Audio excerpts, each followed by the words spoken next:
What's up, people? It's Jonathan Lacey, and I'm back with another episode of the Laced Up Podcast. Today, I have a special guest for you guys. This guy was actually one of my coaches back in Virginia for when I was doing Brazilian Jiu Jitsu, and he's he's a really great friend of mine, and and I'm thankful to have him on. Caleb McAllister, welcome to the show, man.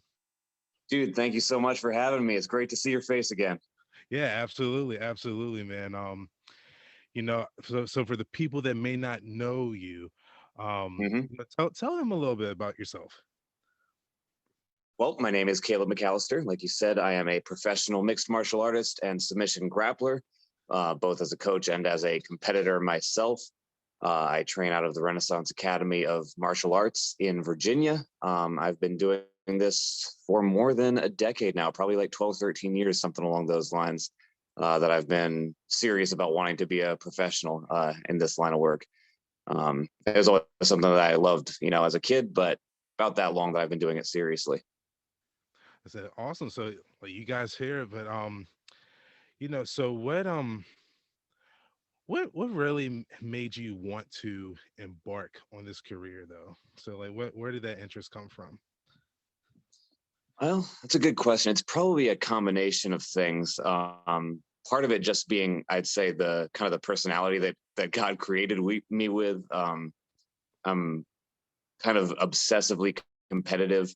The idea of something that is incredibly challenging, whatever it may be, is extremely appealing to me.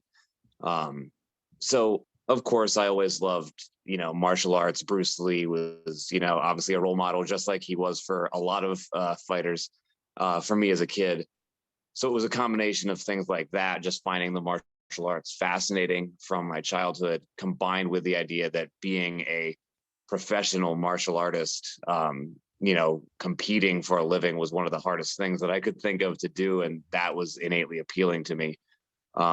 Then I'll be honest with you, on top of that, just about every fighter and just about every grappler that I've ever met has been a massive nerd at heart. I always say we're just the ones that decided that we wanted to go out and earn superpowers instead of just sitting around dreaming about it. So there's Right. definitely that factor as well. So you say you're competitive. I gotta ask, are you the youngest out of your family or? Actually, no, I am the oldest of eight. Okay. Wow. I don't know, like, you'd have to ask a psychologist how exactly that factors in, always having to show off and be the best at, I don't know. There's got to be some rhyme or reason to it there, but no, I'm the oldest of a large family. Yeah, because I know with my cousins, especially, with me being one of the younger, hmm I I was always competitive, and I hated losing. Yeah. As And a you're kid. losing to the older kids, of course. Yeah, yeah, I Yeah, hated it because anytime I get it. my cousins and I we would play basketball or football, and they would just bully me. Of course, of It makes course. me so mad, but Hey, it builds character, right? yeah, exactly, exactly, and honestly, that's just I think that's where my drive for the love of sports really just came from. Yes. Because even when I was at Renaissance, I told my wife, I said I used to like getting my butt kicked because I said Yeah, it showed me that I needed there was areas for me to improve in, right. and 100%. I just I always enjoyed I just enjoyed that aspect because it just shows me that it humbles you and Yes. it makes you want to keep coming back to Yes. work. And it's funny you say that because I think everybody that tries martial arts or submission grappling, like you said, has one of two reactions. One being what you experienced, what I experienced, which is we get our butt kicked and it makes us want to do it more Right. and learn and get better. And then other people get their butt kicked and like, well, I don't want to do this. Like this stinks. Like I don't want, and they just can't handle it. Like their ego is too big or, Mhm. what have you. But like you said, it's very humbling. I mean, it still is. I've been doing this for 10 years, and there's days that I just get my butt kicked, and it's humbling. But that's what pushes you to keep getting better. Exactly. Exactly. And I think that's like the biggest person that I can, well, two people I can really think of like that is just, I don't know, as far as, outside of martial arts, was really Kobe Bryant and Michael Jordan. Mhm.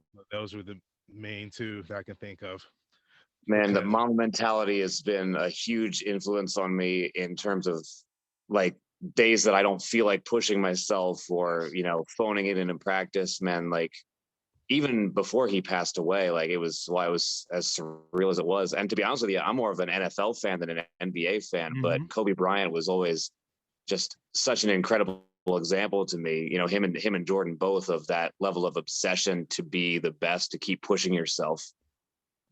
Exactly, because I know when I watched the Last Dance documentary, it was just Yes. funny because everybody knows that Michael Jordan, before Yes. he started winning these championships, the team that bullied him was always the Detroit Pistons. And he got Right.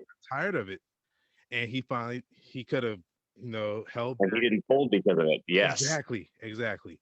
Like he didn't fold, and he just said, "I'm tired of this, and I'm going to do something about it."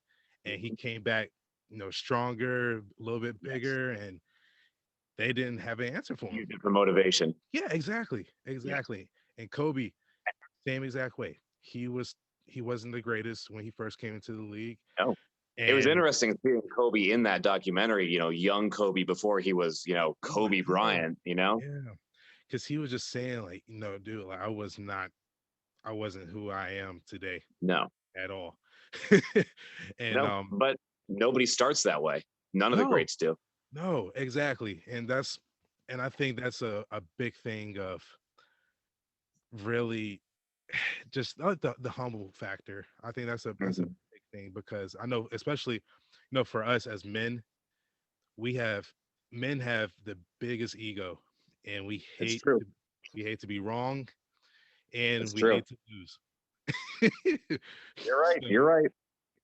yeah, that's huge for like the That's men. something that I always tell my teammates, because this is a struggle for me too, that you have to have that ego. You have to have that self confidence, that belief in yourself to do, especially as a fighter or as a martial artist, to For sure. walk out onto the mat or into the cage and look at a, muscle bound human being who's been training to beat the snot out of you and be like, nah, I can take you. Like that takes a ton of ego and a ton of self belief. Exactly. But what I always tell my teammates and my students is that's a switch that you have to be able to flip on and off, Hmm. because I don't want to just be a great athlete or a great competitor, although I absolutely do. I also want to glorify God in how I do it and to be a well-rounded human being beyond that. So I tell like my students and my teammates that if you can flip that switch on where when you go out there, you believe there's nobody on the planet that can beat you. But then when the bell rings and the fight is over, turn it back off, or else you're going to be insufferable to be around. And that Right. is a true balance to find. And that takes a great deal of self-discipline. And I don't always get it right. Believe me, it's a constant struggle. Oh, for sure, right? Because at the end of the day, we're all human, and Right. that's what's just going to happen, unfortunately. But Yes. you know, the beauty of it though is, like God. No, we have Jesus as that, really, that role The mom. model for us. Yes. Mm. So yeah, that's I get it. Like, and like I said, we can keep going on and on with this Hmm. because it's just there's so many examples of this, and I think somebody listening to this, they're gonna need to hear this, and I think this is for them. I think it's a So struggle that we all can relate to one degree or another, in one way or another. absolutely, absolutely. And for the people that say they don't relate with that, we're talking to you. That's a whole other ball of wax. Yeah, we're Yep. talking. um, but moving on though, so how has your career as a grappler been though? Because I know I've seen some of the live feeds where I've watched some of your tournaments, and like Hmm. I've seen you dominate some opponents, and then some opponents give you, may give you a little bit of a Oh harder yeah, time. So no yeah, question. so can you expand on that?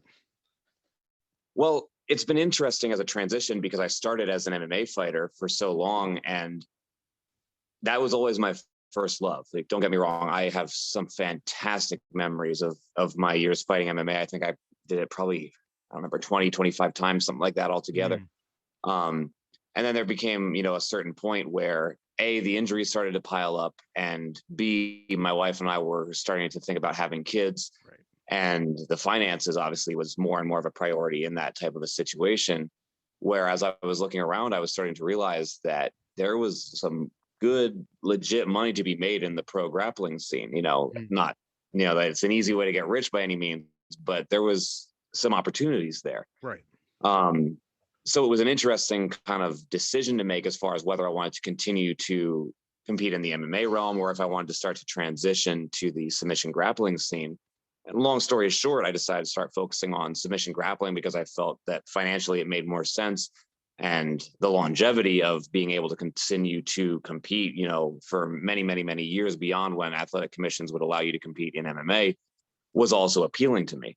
But you're absolutely right that you'll see people in the submission grappling world that do it more as a hobby Hmm. that like to stick with the small local amateur tournaments. And there is nothing wrong with that for the people that enjoy doing that. I did that for many years.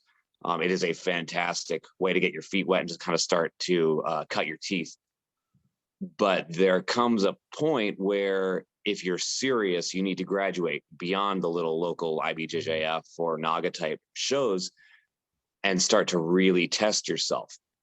So I always say, like, yeah, I love winning, but I love challenging myself more, which is why for a fair number of years now, I've been chasing the absolute toughest opponents I can possibly find pretty much all over the country. You have to travel a long ways, both physically and out of your comfort zone, to be able to Hmm. reach the level that I want to be able to reach.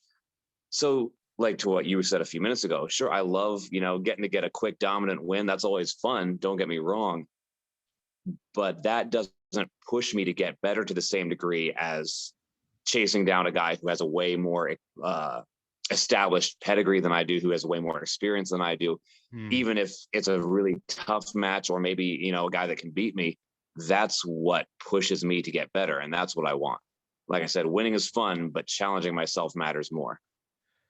Right. And see, I think that's the difference too, though, between some certain people run away from the moments like that because I think they're afraid to, really, they're afraid to fail. If that Yes. makes any sense, because they're Yes. afraid that, oh man, if I lose, then I'm going to look like, Yeah. I don't know, like yeah, like I'm gonna get roasted or, you know, Right. like so. But you think the Jordans and the Kobe's would have been who they were if they were like that? Like, no, Exactly. the All the greats can't great think like that. Yes, all the great athletes go through Right. adversity in their life, and I want to use him as an example. Like just take Conor McGregor for a little bit, Mm-hmm. right? Conor, I don't know for the people out there that haven't seen Notorious, his documentary. The documentary, yeah. Yeah, like the way this man definitely started out from humble beginnings. Nothing. had- He Yeah, was he had penniless. nothing. Yeah. Right, right. Like he had nothing, and he he just used that motivation as like, hey, I'm not. This is not going to be my life, and kind of like what you said for you. You're not wanting to you're not with okay with being not, I don't want to say average, but like with just being good. Like you want to be Right. great. Right. And There's plenty of pretty good athletes out there. right, I don't want to right. be just that, or at least I don't feel that that's what God calls me to be, to just stay comfortable. Yes. All right. See, that's exactly what I was trying to go for. Like, you don't want to be comfortable Right. in, just competing against the people that you may have competed against them That maybe 4 or 5 you can beat. times. Yeah.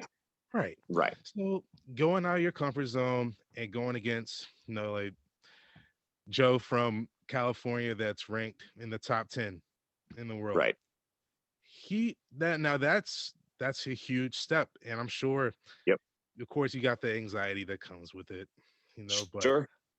certain people embrace that competitiveness, and other people run from Sure. it. And I think, like we were saying with the Jordans, the Kobe's, and the McGregors, they're not afraid of that.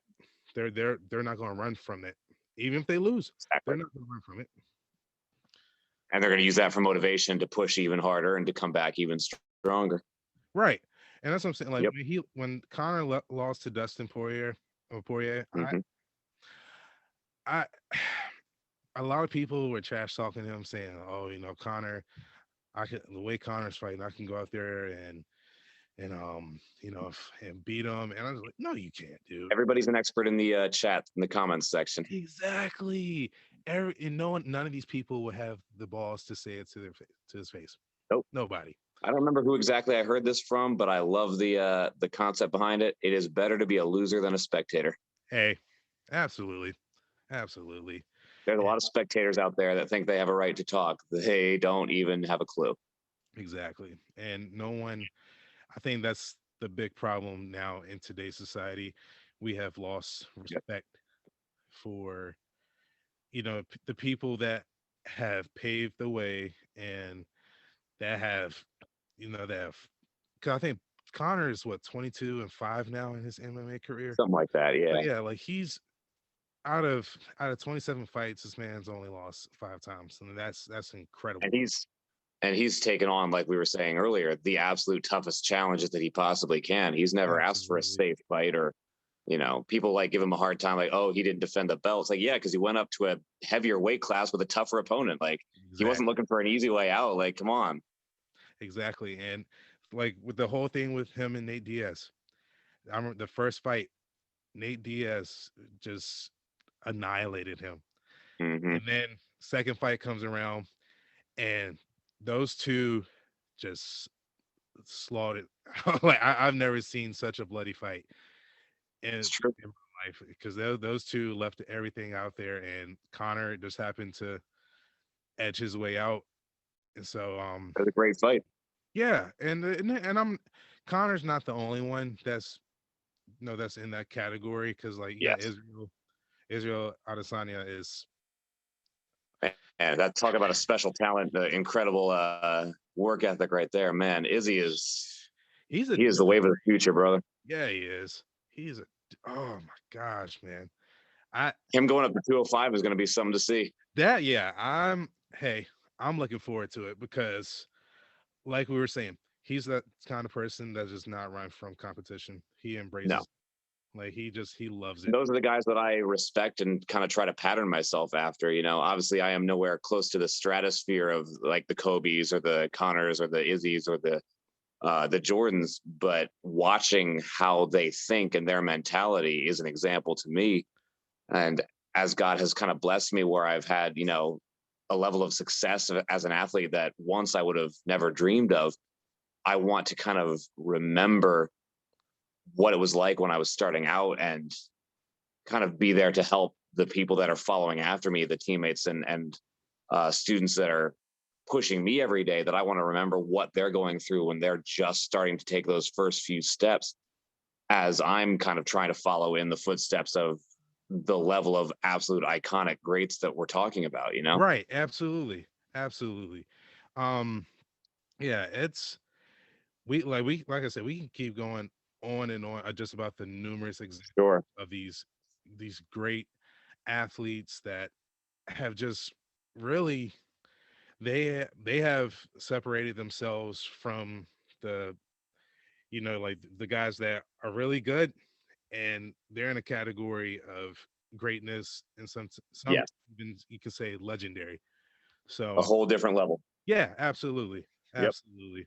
um so with this, I know what have been some of your toughest battles with being a professional grappler? Because I know we kind of touched on it a little bit, but do you mind just going and like a little deeper into that Sure. though? Well, there's probably a lot that I could mention, after every, athlete, every individual who's chasing a dream is going to have those types of battles and setbacks that they could point to. whether it's injuries or a million other things. Hmm. One that I think I would kind of point to that maybe is a little bit unique, and I wouldn't really even call this a battle as much as a bit of a unique challenge, would be trying to juggle my life as a husband, as a father, and as an athlete at the same time without neglecting any of those areas, which is a unique challenge. Like, I don't know if battle is the right term, but I guess you could use that term. I don't want to imply like it's in the sense of like an unforeseen circumstance that happened to you, because Right. it was certainly all things that I wanted, and that it was a blessing when I met my wife, and then when we had our children.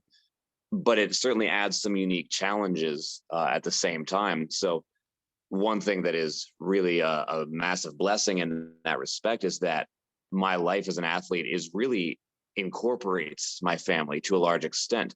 Not necessarily, my practices in all the time that I put in at the gym, but they're at the gym most days, at least for a little while. I see my Right. kids there. They see me training. My wife is a very talented martial artist herself, a CrossFit competitor. She's, very active, very athletic. So it's actually something that God has allowed to be a shared interest for me and my family to a large extent. And I always say, I don't ever want to push my kids to compete just because I love competing, but it's kind of cool that at least they can be around it when they want to be, and it's not something that takes me away from my family. So I'm Absolutely. incredibly grateful that God has allowed that to be the case. That Rachel, my wife, has put so much work into making that realistic, making that feasible. So that's a huge blessing. Yeah, and see, that's awesome too because like your wife, she really like she could see how much this means to you, and she was all in for helping you get to that. Well, And she's always pushed me and strengthened me and helped motivate me. She was never like, from when we were first dating, she was never one of those like people who didn't understand why I had the passion that I feel God has given me. She was always somebody who helped me chase yeah, those dreams rather than dragging me down from that, which is not always the case with a lot of people. right. And that's what I'm saying. Like, I can kind of like relate with that too because my wife Rachel, like it's funny. We both, yes, both of us have the same. Yep. Our wives have the same name, but you know, my wife, she really could see how much like this podcast, how much this really means to me, Right. and Exactly. she bought in to what I want to come from this, and she's been doing everything possibly to really, Exact same thing. Yeah. yeah, and like and it's been awesome because it's like, That's man, awesome. it's no, it's not just me, it's not just her, like we're a team doing this together, Yes. and that's the beauty, and I, That's I the way it just should be. love it, man. And I guarantee, she is would say the same thing about you being in her corner and helping her chase her dreams and pursue her passions. And that's the way it should be. Absolutely, man. That's like right. Like you're not trying to like just pour, It's give and take. keep Yeah. pouring. Right. So and it's a beautiful thing, man. Hmm. And so I know, now kind of switching tracks now. I know Okay. from our talks we've really have talked about like your interest in philosophy, and I know like for me as well, I've taken an interest in philosophy too, so it's Yeah. stoicism, and it's been really awesome just reading some of the different literature out there. Um, but for me personally, for some of the listeners, where did can you tell us where did your interest for philosophy come from or came from? It's a good question. It's always been kind of a something that I was fascinated by, just kind of what makes people tick, um, like societally speaking, not as much like the biological or psychological, although to some degree the psychological aspect, but more just like you said, philosophically, what makes people who they are, do what they do. Um, because I think that humanity tends to be so self-absorbed, like collectively in the moment, like 2020 or the 2000, whatever the case may be. When the fact is that people 1,000, 2,000 plus years ago were dealing with the same exact challenges, just in completely different contexts. And I always found that fascinating. So when I was a kid, I was always kind of a bookworm. Hmm. And I probably started at least a little bit falling in love with some of those concepts from that age. And then continuing, like when I was in college, as much as I could, taking electives that were in the philosophy or apologetics or logic or similar areas. And then since college, especially with me being so involved in the book industry when I'm not training, Right. that's always been, like you said, just something that I found absolutely fascinating. I think to some degree because I don't want to just push myself physically to be the best that I'm able to be, although that is certainly a very, very big goal. I believe that God created us to be the best we can be, both physically, mentally, and spiritually. I don't think there is uh, a challenge or a difference between, well, God calls us to, be spiritual, but to ignore learning, or to ignore taking care of our health. Like, I think Mhm. that worshiping God means, for me at least, pursuing excellence in all of those areas, whether Absolutely. it's how hard I push myself in training, whether it is trying to study uh, what makes humanity humanity, Right. whether it's trying to learn more about him and studying his word. I think all of those are acts of worship. So I think that's kind of what it comes down to, both the interest that God put in me and the deliberate choice to, I think this honors God, at least for me. Yeah, absolutely, man. Because like you just said, kind of piggyback off of what what you just said. In all aspects of our life, like it's even in scripture as well. Like, we're supposed to do everything for for the glory of God. Amen. And I think, do all of us, well, do we do it perfectly? No, because I can tell you right straight up, I don't read my Bible every single day like I would want to. And sure, like I mess up every single day, but We all do. that drive and that just that passion, like, just for having God's glory on display, that's the I think that's what really keeps me sane and keeps me I agree. level headed, because I know without God in my life, I wouldn't, like, the person I am today.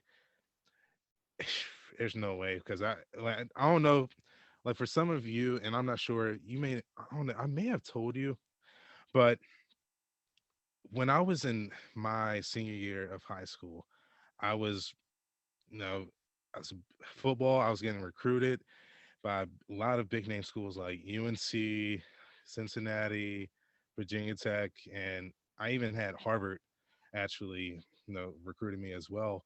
And then I had a stroke one day after practice, and all of that went out the window, Yep. because I was so filled with ego, because I had all these schools looking at me, to hmm have me come play football for them. And then once God took it away, I realized I had not, like, I didn't know who I actually was without sports in my life. And when God took that away, it kind of forced me to confront the person I saw in the mirror. And when I Where saw it, our self worth or where our value comes from. yes, Yeah.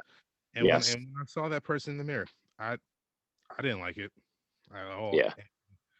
I just remember being angry with God, but I just, something just hit me though, where it said, it kind of, I really think God was just speaking to me and saying, like, you you don't need football, because you have me, and I can Amen. do so much more than what a game that lasts only a moment can do in a lifetime. It's true. And I just, ever since that day, I've always tried to live my life really just trying to glorify God. And I don't, like I said, I don't do it perfectly, but that doesn't mean I shouldn't just give up and just not try at all. it's an ongoing battle, an ongoing effort. Absolutely. That's awesome. Absolutely. And so, like, for the people out there that may be going through the same thing, keep going.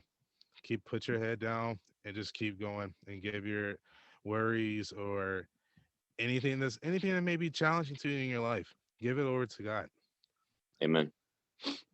And so, just it kind of well, I'm gonna ask you this question as well. So just to kind of wrap this up, who is your favorite fighter or fighters and why? There's certainly a lot that I could name in different uh, arenas.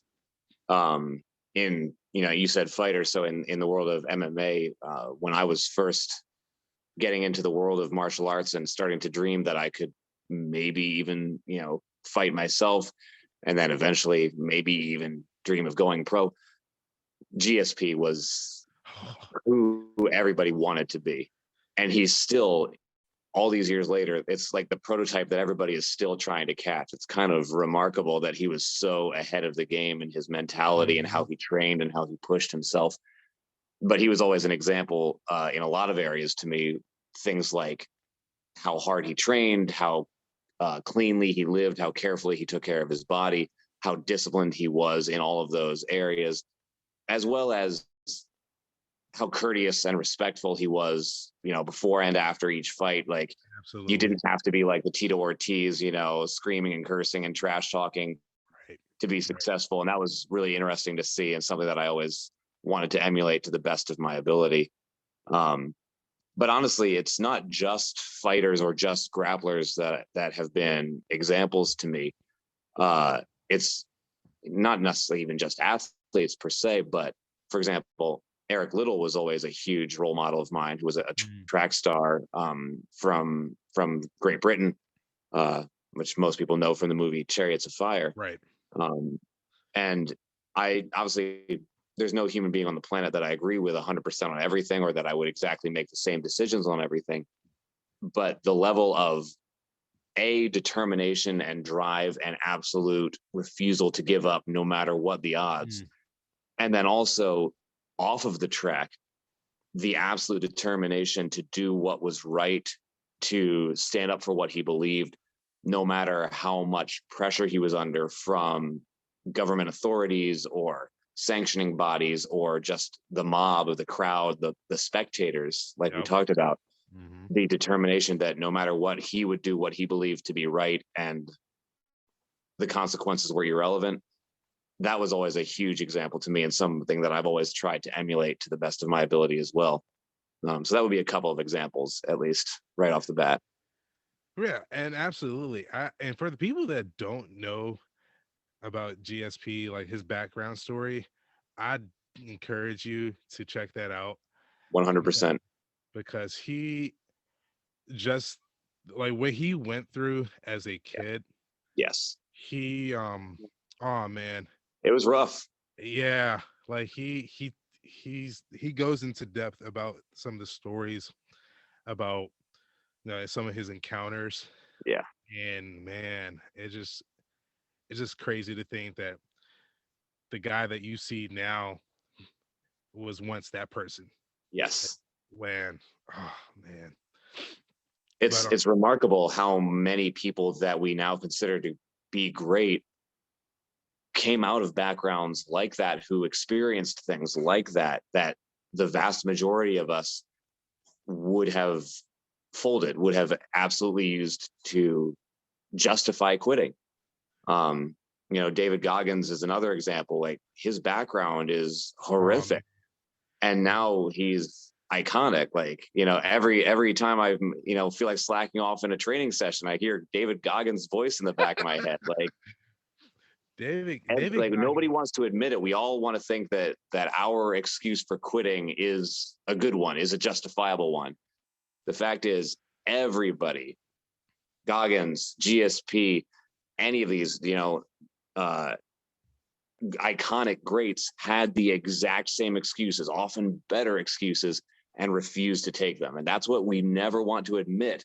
but it is 100% the case. That's what made them as incredibly unique and as special as they are. He's absolutely. And like I just said with GSP, David Goggins is another person whose Hmm. story is incredible. And Absolutely. I haven't read his book yet. Like It's an the You Can incredible. Hurt Me. Yeah, definitely Oh check it out. man. I I just remember I think he was on Joe Rogan's podcast, and I just remember like just hearing about some of the stuff that this man Yeah. went through, and the man that you see Most people would today. have quit. Yeah, That's just the way it is. he and like you just said, he had almost every reason to quit, but Both in terms of his career and just in life. yes, and Yep. he really he just kind of like I was telling the people to do. He just put his head down and just kept going, and oh man. And that takes no talent. That's the thing. Everybody thinks like, well, if I had, this athletic ability or this talent or this circumstance, then I could have been great too. It doesn't take any talent to do what David Goggins does. It just takes Absolutely. determination. And I think is Jocko Willing. He always says, "Show up." Yep. Always says, "Show up," and that's really people. That's all you have to do is just show up. And Outwork them all. yes, absolutely. And that's it's really it's simple, but people they don't. I don't think people have really. Some people just don't have the heart for it to endure the grind It's true. that goes It's along. true. Well, everybody So wants to, get the cool Instagram picture with your hand raised and, get the attention from your friends. Nobody wants to put in the hours and hours and hours, not just over a few days or a few weeks, but over years of suffering that it takes to get to that point. And that doesn't absolutely, necessarily apply just to an athletic career. That applies to anything, whether it's running a business or starting a podcast or becoming an athlete or a musician or a million different things. You got to pay the price. absolutely. And kind of like I was telling my last guest that was on here because he asked me, he said, "What made you want to start a podcast?" Mhm. And I just remember telling him that I started really back in April of last year, but I guess like through I guess it was around May that I stopped doing it because I wasn't getting the plays like I had hoped for. But then something just clicked in my mind and saying, "Hey, dude, you need to suck it up, Yeah. get over yourself, and just keep going because the results are going to pay off." Yep. Because really, the people that we see, like the Joe Rogans and maybe I'm trying to think of like all these other athletes with podcasts and big name Yes. stars, they had a following beforehand. So of course Yes. their numbers are going to come. But for the average Joe like me, I had to put my pride to the side and realize like, hey, It's a it's going grind. to take time. Yeah, Yeah. absolutely. It's going to take time. And It's true. it is what it is. So I'm honestly I want to give a shout out for my wife as well because she was the one that kind of gave me that extra push as well. So That's thank awesome. you, Rachel. Um, That's awesome. but yeah, but before before we kind of wrap this up, though, is there anything that you would like to promote or just do you have a message for the people? Well, I just want to, first of all, thank you for having me on. It was a lot of fun to talk with you, and I appreciate it. And I hope you're doing well up there, and hope to see you around again. When you're in town Absolutely. one of these days. Yeah, no, I want to thank all of my coaches, all of my teammates at the Renaissance Academy of Martial Arts. I compete in an individual sport, but it really isn't. I could not do what I do without them pushing me every day. It is very much a team sport, even though you compete individually. So I'm grateful to God for blessing me with those amazing people, those the coaches and teammates that I have at Team Ram. I couldn't imagine doing what I do anywhere else. So I just want to give them a shout out. And again, as you said, to Rachel, to my wife, for the motivation, to the support that she provides for me. She is my number one helper in everything that I do. Hey, you guys heard it first, and I also want to put this out there as well. Ram is the best gym, best MMA gym, honestly, in the world. I think, in my eyes, It's true. they're the best gym in the world. Obviously, like I've competed against pretty much every gym on the planet. I agree with you 100%. I know I'm biased, but I think you're right. I think, like honestly, I've seen other gyms around, and nothing just compares. Like just the family You're right. nature, really, at Ram, nothing And compares. Jamie Ridgway, who's the head coach there, my Yes. head coach, is kind of the guy that sets the culture for how everybody carries themselves. Not just in terms of the excellence that's expected in terms of the work ethic, and especially of the competitors. How hard they push themselves, but the character that he carries himself with, and that kind of trickles down to everybody in terms of how you treat the people that are less experienced than you, how you treat your teammates and Mhm. people outside of the gym as well. And that's something that I really respect about him, and it's a blessing to be a part of. Yes, absolutely. Shout out to Coach Jamie because, Mm-hmm. as Caleb just said, Coach Jamie is honestly from out of all the coaches I've had in every sport, every sport that I've had, and I've had my football coach in high school was one of the he's a great coach as well, but Coach Jamie is the best coach I agree. I have ever been around, honestly, because he doesn't show favoritism. He No, doesn't show, like he's better than anyone. Like Coach Jamie not is, like pompous or a big ego or yes, yeah. yes.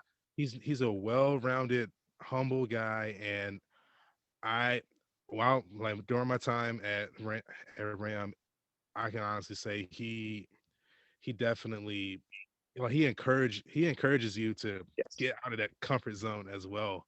To Absolutely. He's an unbelievably talented fighter, unbelievably oh my talented martial artist.